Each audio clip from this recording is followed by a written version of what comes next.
Uncharted 4: A Thief's End is the follow-up sequel to one of the most successful games to ever come out in the history of home media entertainment. That's right, ladies and gentlemen, you all know what game I'm talking about.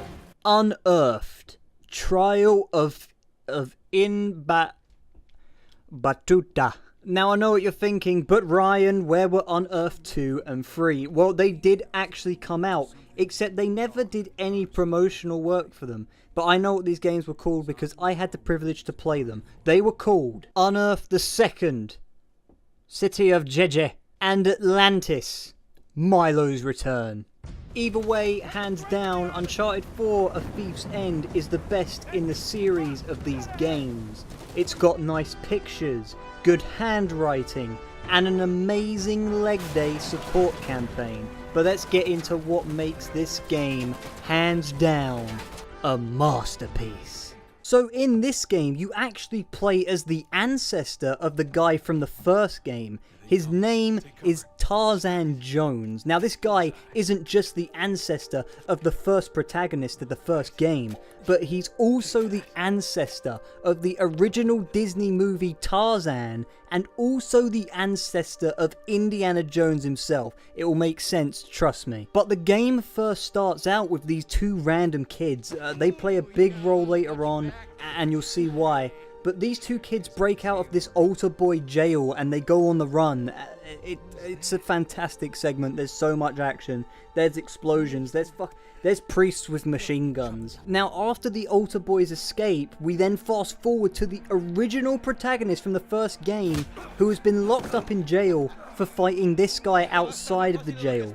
Little do the guards know that they are just going to keep fighting in the jail, and it's a brilliant segment. Again, there's just so much action in this game. So when you win the fight, you find this guy and this other guy. Well, like this guy's the brother, and this guy, well, he's just like, let's just call him the best villain ever.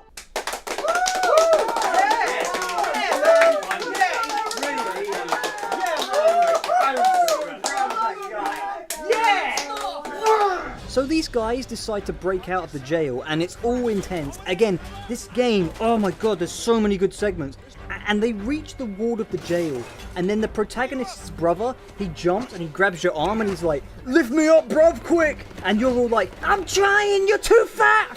But then he gets shot, and he falls through this metal plate, and he falls into darkness. Now normally you'd think the floor would be underneath the metal plate, wouldn't you? Well, you're wrong. They throw a curveball. What actually happens is that he falls through a time-dimensional portal, which takes him back in time to meet the ancestor known as Tarzan Jones. The brother needs to get back to his own time, so Tarzan decides to help him. Now, because Tarzan Jones is the ancestor of Disney's Tarzan, he uses his Disney powers and he calls upon Sully, the monster from Monsters Incorporated, and he gives him a human form, although it looks a little bit old and wrinkly, it's okay. But they need Sully because he's an expert on doors. Because, you know, in the human world, like, they have to go through the doors and stuff to scare all the little kiddies, and Sully is an expert at going through doors. So they go to this door in this place, but uh-oh, here comes the crazy-haired guy, also known as the best villain ever.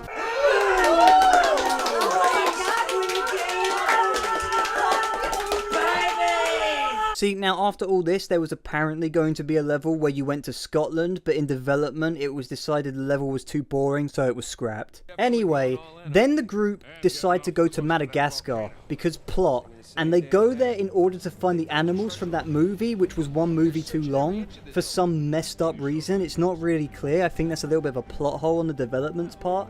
But, so, they search the island, only to discover the movie was a lie, because the movie looked nothing like what they were looking at and what you're playing. So Tarzan and Sully go into town, and they end up meeting King Julian from the movie, and he says to Tarzan, "Oh sure buddy, King Julian will help you. All he requires is an apple." So then you buy an apple, but then suddenly King Julian steals the apple, and that means shit is about to go down. You're running from this guy, man, he's crazy.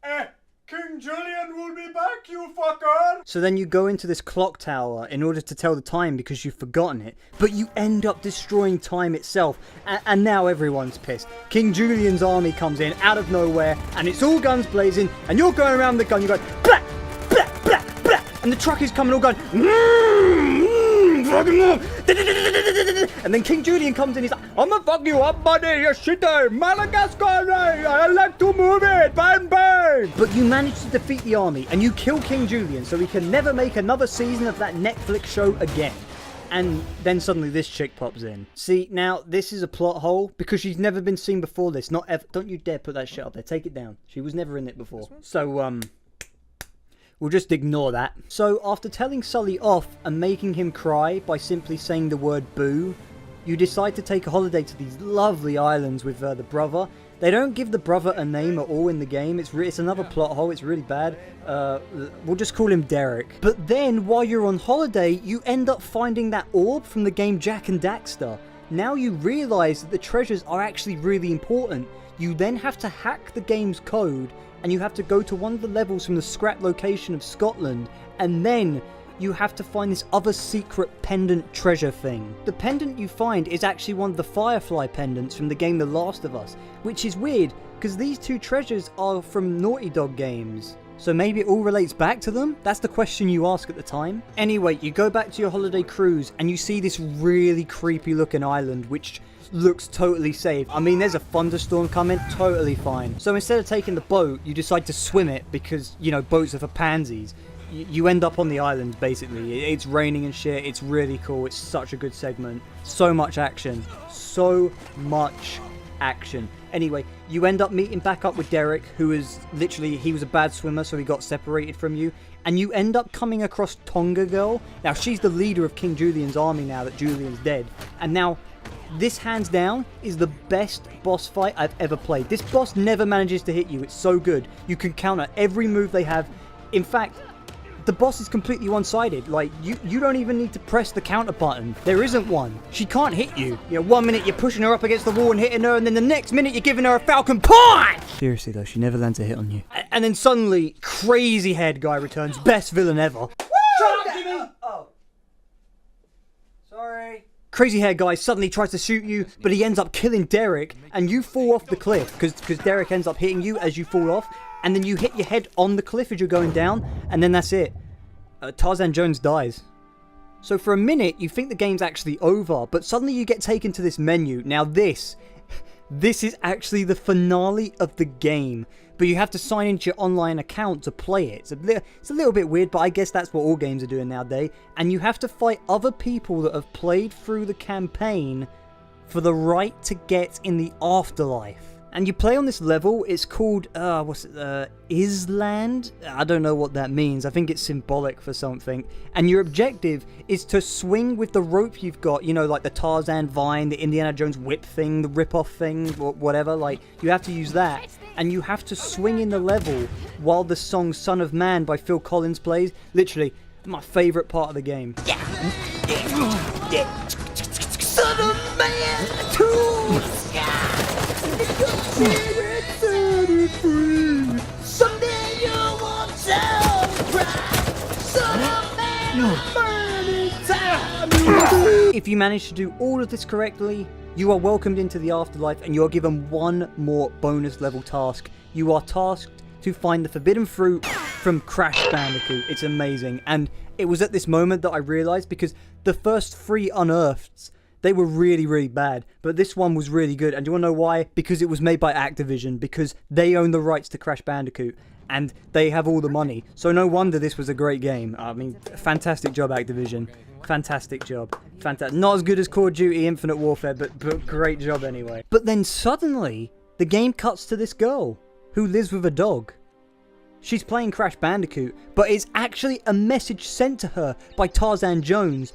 And she has to tell the descendant he's in the afterlife and that he's okay. And it turns out the descendant, who is the original first game protagonist, is her next door neighbor. So she sneaks into his place and looks through all of his stuff for some reason, because she's a nosy cow. Then boom, aha! Busted, bitch, where are your parents? She gets caught by the original protagonist, who has become as depressing as Old Snake was from Metal Gear Konami 4, and then in a fit of rage, he arrests the girl. And that's it. She gets arrested at the end. She gets taken to the police at the beach. Yeah. It's a 10 out of 10, I think. If I could give it 100, I would. It's a masterpiece. It's brilliant. It's a great game. Like I said before, I mean, you just have to listen to what I've just said. I mean, it sounds awesome, doesn't it? Now just imagine playing it. I implore you to buy the game. It's the best game ever made, and it has such an in-depth story. Yeah, but what about the two kids? Yeah, fuck the kids, alright? Fuck the kids!